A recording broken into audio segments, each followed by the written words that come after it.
Your car just hit the water. You have about 60 seconds to escape. What would you do first? Call someone? Unlock the door? Search for your phone? Most people choose one of these. The water reaches your ankles in 5 seconds. Your knees in 10 seconds. The cabin is still floating. The engine is silent and your brain is telling you something dangerous. There is still time. But physics has already started a countdown. This is Applied Future, where science isn't just knowledge, it's survival.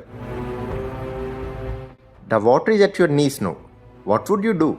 Most people reach for the door, so let's try it. You pull the door, nothing happens. You pull harder, still nothing. The door doesn't move. Why? Is it locked? No. The lake is holding it shut, and that's terrifying. Because seconds ago, that exact same door opened effortlessly. Now suddenly it's stronger than you. Imagine trying to push open a door with another person leaning against it. That's what water pressure feels like. And the water keeps rising, which means the force keeps growing. Every second you wait, the lake becomes stronger, you become weaker. The timer says 50 seconds. The water reaches your waist. You pull again, nothing. Now panic arrives. Your breathing gets faster. Your heart starts pounding. Your brain starts screaming, get out now. But the harder you fight the door, the more trapped you become. Because the door isn't locked, the lake is simply stronger than you. So maybe the answer is window. Good, because physics agrees.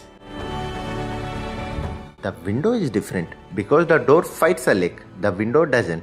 You don't need to move an entire wall, you only need a hole, and for a brief moment after impact, physics gives you one chance. This is your golden moment. The car is still floating, the water is still below the window. You press the button, window slides down. You escape through the gap and save yourself. But what if window doesn't slide down and nothing happens? The window button doesn't work, you press again and again. The glass isn't moving. Now what? Most people think, I'll punch the window. So let's try it. You punch repeatedly. Nothing happens. Car side windows are surprisingly strong. Strong enough to survive rocks, minor accidents. But physics has a weakness. Concentrate enough force on one tiny point and suddenly the strongest glass in the car becomes the weakest. And don't strike at the center. Strike at the corner. Because that's where the glass is weakest. One strike with your fist or with metal rods on your headrest gives you thousands of cracks, which leads to one exit. And if you don't act fast, the escape route will be closed. Imagine this. The door won't open, the window won't open, you can't break the glass. Now what?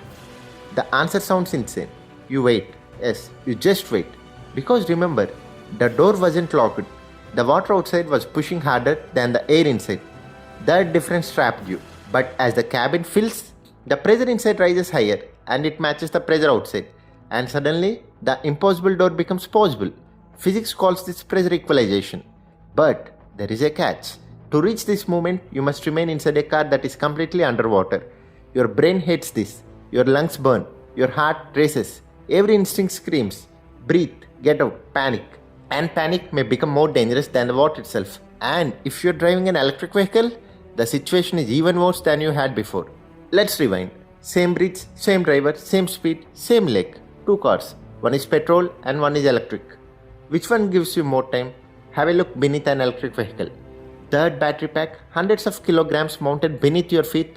On land, it makes the car feel stable, confident. But underwater, the rules change. The heavier the car, the faster it sinks. Let's do this one more time. But now, you know the rules. You don't grab your phone. You don't fight the door. Seatbelt off, window down, children out first, then you. Now the lake is calm again. No evidence, no warning, no second chance. But you're still here because you understood the countdown before it started. Seatbelt, window, out. Remember them now because the clock won't wait for you to remember them later. This is Applied Future, where science isn't just knowledge, it's survival.